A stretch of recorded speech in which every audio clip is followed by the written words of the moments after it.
And we're continuing the conversation now around stroke awareness and how to spot the common symptoms and recover from this serious medical event. Community Medical Centers is here to educate, inform, and arm us with preventative measures we can take if someone we love has a stroke. So here now with us is Dr. Martinez from Community Medical Centers. And according to the American Heart Association, 80% of strokes are preventable. And so I think this is a really good statistic to tell people. So what can we do if we're in one of those at-risk groups? What can we do to prevent stroke?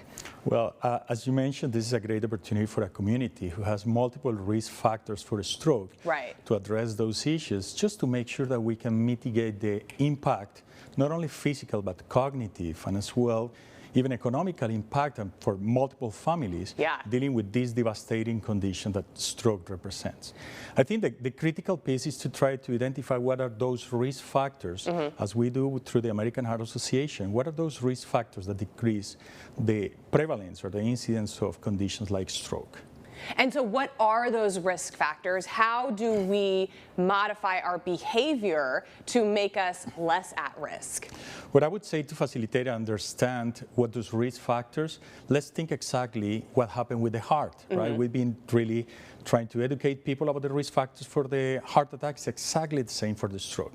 Then we talk about the diabetes, right? The prevalence of this disease in the valley is extremely high for multiple communities at risk, right? Smoking, high blood pressure, obesity, high blood cholesterol. So when we address those risk factors, definitely we mitigate the impact of the disease here in the valley.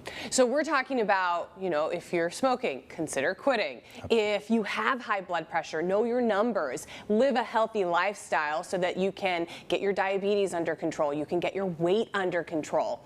So we've talked about this a lot with lots of our friends from Community Medical Centers. What is the BFAST acronym for me so that if we see people having stroke, we can recognize the symptoms quickly? What is BFAST? Well, actually, the BFAST is the acronym that would tell us when to suspect stroke.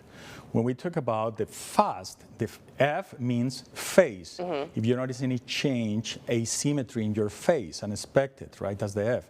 The A represents arm. Any weakness, right or left, that may represent the beginning of the stroke, right? The S is the speech. Then any evidence of slurred speech, that means that you may be having a stroke, especially if you have multiple risk factors, as we previously mentioned. And time, I would say, time is brain. We need to consider the brain is probably the most sensitive organ in the body to have damage when there is a lack of blood flow. So that's why the BFAST means. And so that's why it's so important to seek care as quickly as you can. So don't second guess yourself, you know, always err on the side of caution. Maybe this could be a stroke, maybe not, but who cares? Just get them in quickly. And so if we recognize these symptoms and we recognize that somebody might be having a stroke, what kinds of care will they receive at Community Medical Centers? The good thing is that at Community Medical Centers, we offer 24/7, not only diagnostics, but intervention that probably was not happening before here in the valley. Even the most advanced intervention has been now available. It's available, I would say, for the last year at Community Regional Medical Center, especially advanced interventions. And then we don't need to transfer people out of the valley because we are providing basically all the treatment that people need when it's related to stroke. Right, and so you guys are the Valley's only level 1 trauma center. How does that factor into how you treat stroke? What I would say, especially CRMC, is the only center that can accept, is the center of reference for people that truly need advanced intervention.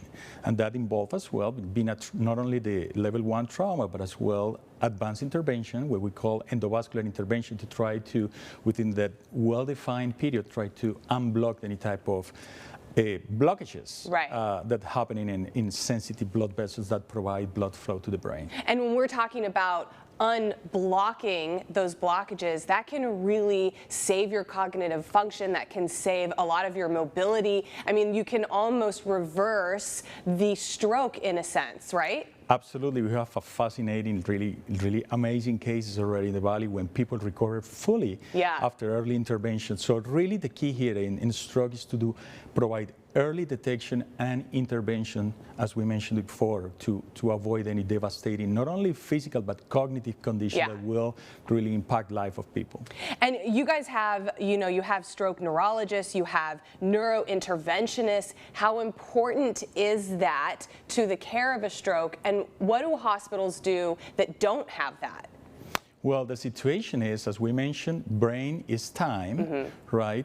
the earlier we intervene, the better. But before, we have to transfer people to the Bay Area or probably sometimes to Southern California. And you know how the pandemic really impact the availability of services in other institutions. So the earlier we intervene, as we mentioned before, the less effects or adverse or sequelae related to a stroke. The early intervention, it's the way to go. So this is really important for people to know that we have these skills here, that you can get treatment really quickly. So always err on the side of caution. Know the BFAST acronym, and we've got all that information on our website. And Community Medical Centers has tons of information on stroke, how to spot the symptoms, how to get treatment, and what happens after treatment. And we'll continue the conversation around stroke awareness. Dr. Martinez, thank you so much for being here. Well, thanks for the invitation.